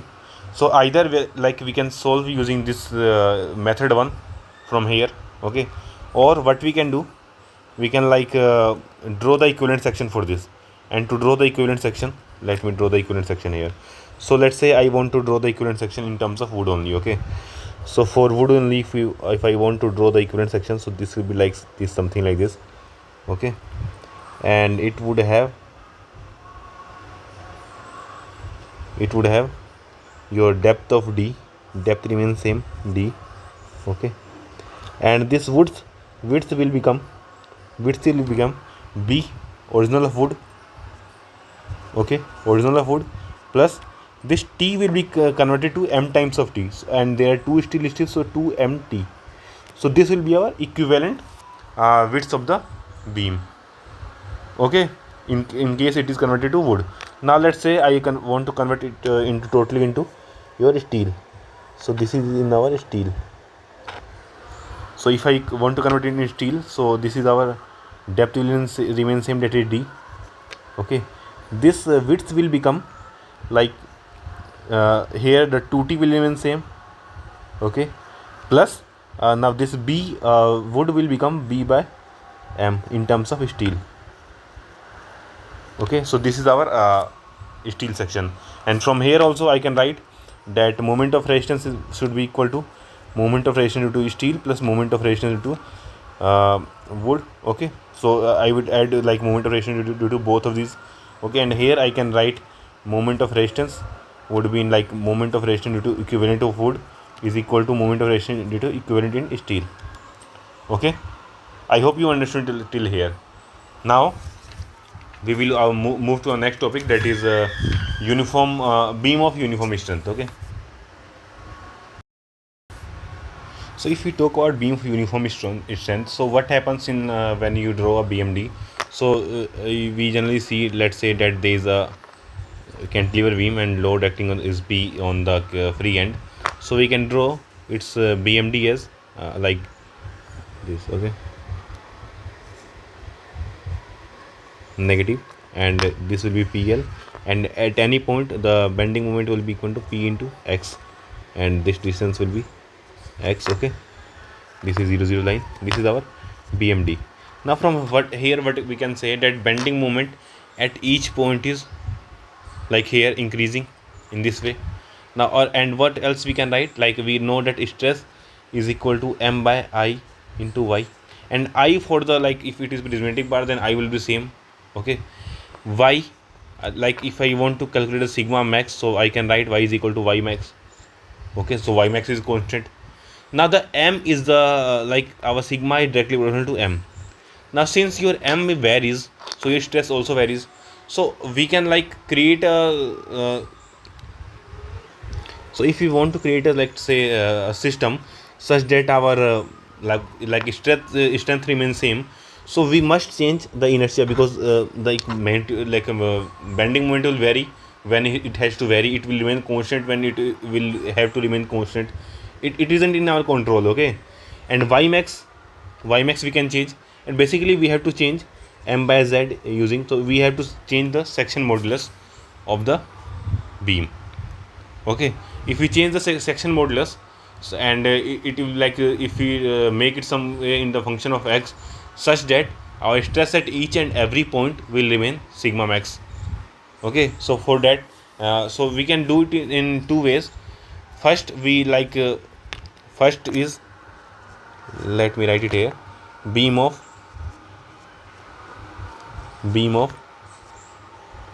constant width. Okay, so let's say we are considering an cantilever beam. Okay, so this is bar this beam will be something like, since I mentioned that your beam does have your constant width, so we can say that this B is constant. Okay, but as we move distance D, if we move to distance like say X, so let's say this cross section XX, here we can say that depth of beam is dx. Okay, now so this depth is dx, d at x. Okay, now let's say that weight W is applied on the beam. Okay, so we can write that sigma B at cross section XX can be written as, okay, so sigma, we know that sigma bending moment can be written as M by Z.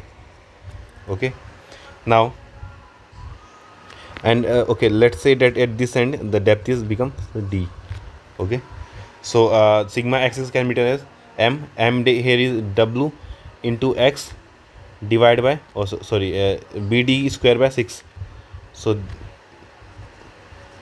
BD square by 6, here it should be BDX square, BDX square divided by 6. Okay, so this would become our 6WX by BDX square. So this is our sigma at XX. Okay, now let's say that I want to calculate the stress at this 1 this section 1.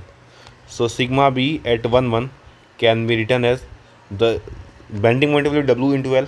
Okay, let's say this distance is our L, this distance is our L. Okay, so W into L divided by B. Now here the depth will become D, full depth again. Okay, D divided by BD square by 6. Okay, so 6 will be, this will be 6WL by BD square. So for like a uniform strength beam, we can say that sigma b at xx must be equal to sigma b at 1 1.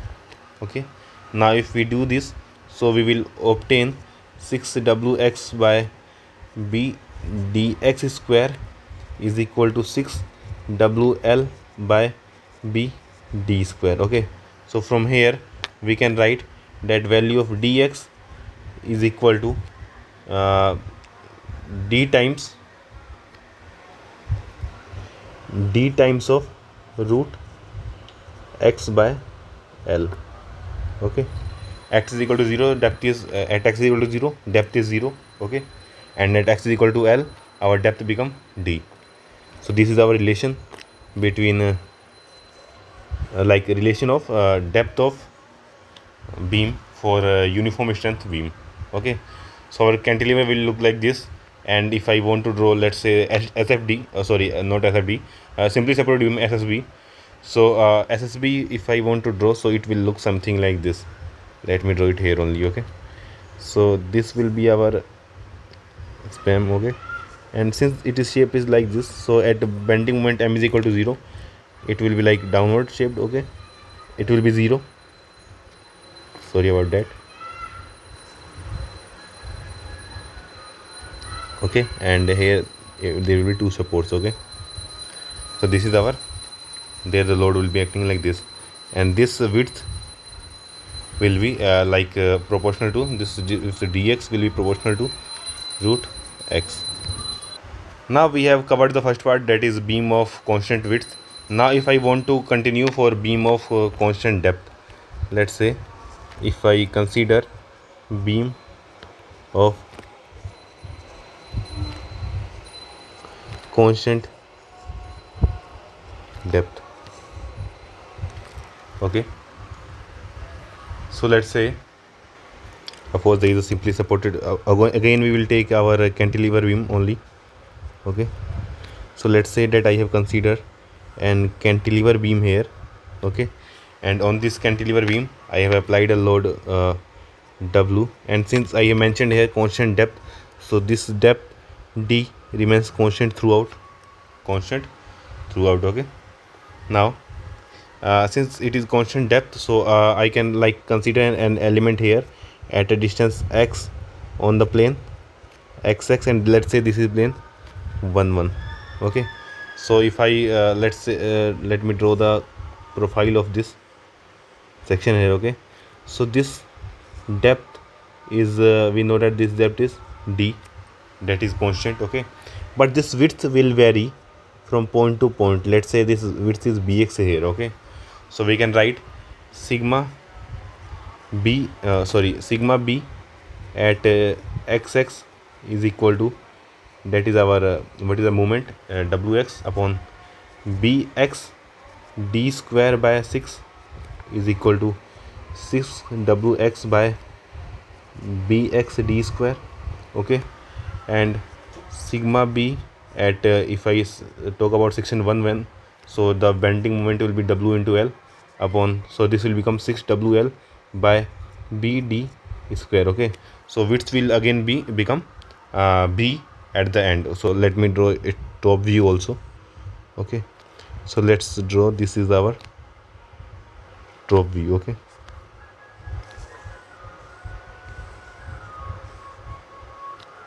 so let's say this is sorry about that. So let's say we have been like we want to draw our top view also here. Okay, so at top view, so this beam does have the width remains constant at the base, that is b. Okay, now if I want to, let's say, calculate the relation, so I can like for uniform beam strength beam, so I can write sigma b at xx is equal to sigma b at 1 1. So from here I will obtain, like if I equate both, so I will obtain bx is equal to b times of x by l. Okay, so this is the relation. Okay, so let me write it in another color. So this Bx is equal to B times of x by L. Okay, this is the relation for width of the uniform strength beam. Okay, so we can say that this B is the function of x only. Okay, so we can draw it like this.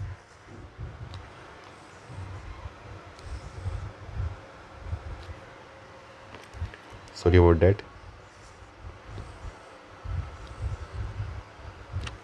Okay, now let me like elongate up to the required distance. Okay, so this is our beam, and beam does have length L. Okay, and this Bx is proportional to x. Okay,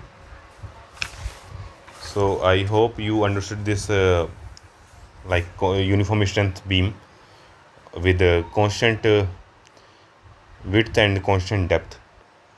I have considered the both portions here. Okay, next topic will be, and this will be also be like last topic for our uh, bending stress in the beams. So let's talk about the next topic, that is if there is a biaxial loading present. Biaxial loading present. Okay, so let me draw a figure here. Now let's say that this loading diagram, that this is a cantilever beam attached to a surface, and a load, biaxial load of like P is acting on the surface. Okay, such that it is at an angle of theta from the vertical centroid axis. Okay, so I have drawn it here. So let's say this is our cross section ABCD, and the load P is acting in such this way. So a component of this force will be in the vertical direction, but in the downward direction, that is P cos theta, and it is one is the horizontal direction, that is P cos sin theta. Okay, now due to like both these action of these two forces, like P cos theta and P sin theta, there will be two moments plane. Okay, let's say that if I say that let me name the axis, few axes first. So let's say this is y axis. Okay, this is z axis. Let's say okay, let me like draw it like this. Let's say this is x direction, y direction, and z direction. Okay, so from here we can say that the moment will be created due to point P cos theta, due to load P cos theta. The moment will be created, like if we apply it here, here will be P cos theta. Let me write it here also. So this is P cos theta, and this here is P sin theta. Okay, so due to P cos theta, the moment will be around like about m about axis z. Okay, if it is due to P sin theta, so moment will be due to our my. Now due to both of these load both of these bending moments, so let me draw this cross section here also. Let's say this is our, sorry about that. Okay, so let's say that this is our cross section. Okay, so I have just drawn it, so don't take it to heart like okay, or I can also copy this. Okay, so copy and paste. Okay, so there are basically 4 zones here. If I talk about in terms of zone 1, zone 2, zone 3, and zone 4. There are 4 zones here, and let's discuss zone one by one, all 4 zones. Okay, now let's say that I want to discuss zone 1, then zone 2, then zone 3, then zone 4. I will discuss all 4 zones. So if I talk about let's say due to your mz1. Okay, so let me make a table here. Table will be much easier to discuss in tabular form. Okay, so let me make a table here. Okay, so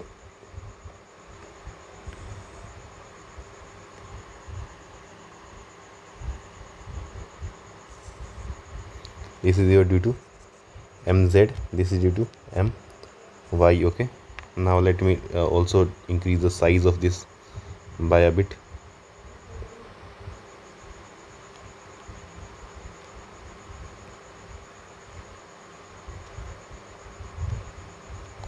Okay, so here I will talking about quadrant 1, zone 2, zone 3 and zone 4. Now if I talk about all the zones, so due to mz, if you see here, due to mz will be acting along this axis, that is zz. Okay, and this is our yy. Okay, so due to mz, our zone 1 will be positive, stress in zone will or let me write stress due to, or bending stress due to mz, and sigma b due to my. Okay, so here it would be positive, and due to sigma b due to sigma okay, so mz, the stress in our zone 1 and 4 will be positive, and stress zone 2 and 3 will be negative. Okay, now similarly we will calculate due to our my. Due to mi, 1 and 2 will be positive, 1 and 2 will be positive, and these two will be negative. Okay, now with the reference to this, we can add a new row here, sorry about that, add a new row here, and let's say this new row is talking about bending stress. Okay, so in zone 1 it surely would be positive, both are positive. This zone 3 surely will be negative, and in this it may be positive or negative, कुछ भी हो सकता है. Okay, and here also it can be zone 4 also, it can be positive or negative. Okay, consider the same diagram again. So I can say that in first region it surely will be positive, here it should be also be negative, here it can be positive, negative, anything, here it could also be positive, negative, anything. Okay, so according to this we can say that your neutral axis, we know that in neutral axis, as we have studied in our previous topics. Okay, so we know that one side of neutral axis is in tensile, another side in composites, in a compression. Okay, so we can say that our neutral axis must pass through something like this. Okay, so this will be our neutral axis. Okay, now we have not shown our true nature, true neutral axis. We have just it will be something like this. Okay, now we can say that it will make a certain angle, it will make certain angle with your axis. Okay, so let's say that it may make some angle from here. Okay, or from vertical. Now if we want to calculate those angle, let's say you want to find the angle. Okay, so if I want to find the angle, so I can write that, so total stress acting on the total stress resistance, or I can say that resultant stress acting on the system can be written as sigma bending due to our in z direction plus sigma b, or I have written earlier, sigma b here. Okay, sigma b is equal to sigma bz in sigma b into y direction due to moment in y direction. Okay, so from here we can write. Okay, and of course this can be plus positive, negative, this can also be positive, negative. Okay, whatever it will come according to that only. Okay, so I can write it as a sigma b is, I can write it as m by I mz iz into y plus minus, here it will be my upon iy into z. You can say here, if we talk in terms of z, so this distance will be y. If we talk about in terms of y, so this distance will be z. Okay, so this is our equation of sigma b. Okay, bending stress. Okay, now we know that in case of bending stress, for neutral axis, or at neutral axis, we can say that our value of sigma b equal to 0. Okay, so I can write that mz upon iz into y minus my upon iy into z equal to 0. Okay, so like it will be always like something, some condition like this. Okay, one term will be positive, the other term will be negative, or vice versa. So if we take this, so from here we can write that y by z is equal to my by mz into iz by yz, sorry, iy. Okay, so this y by z, so here like we know that this equation is y, this one is y. So let's say that this angle here is beta. Okay, and tan beta can be written as y upon z, y upon z. Okay, so this here, this distance here is y, and this distance is, let's say, z. Okay, so we can write tan beta is equal to y upon z.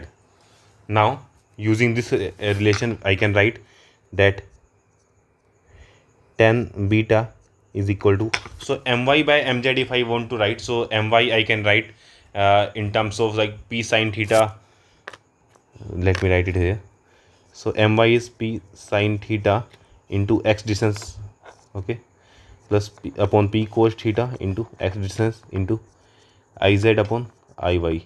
Okay, so I can write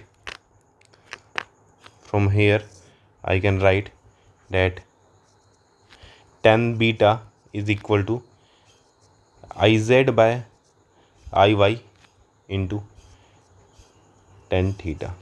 Okay, so this is our relation for the inclination of neutral axis in case of your biaxial bending. Okay, so I hope you understood till here. Now let's say that if your like cross section was a square, so iz and iy will be same, so tan beta will be tan theta, and so theta is equal to beta. So with this we have completed our chapter, that is bending stress in beam. Thank you.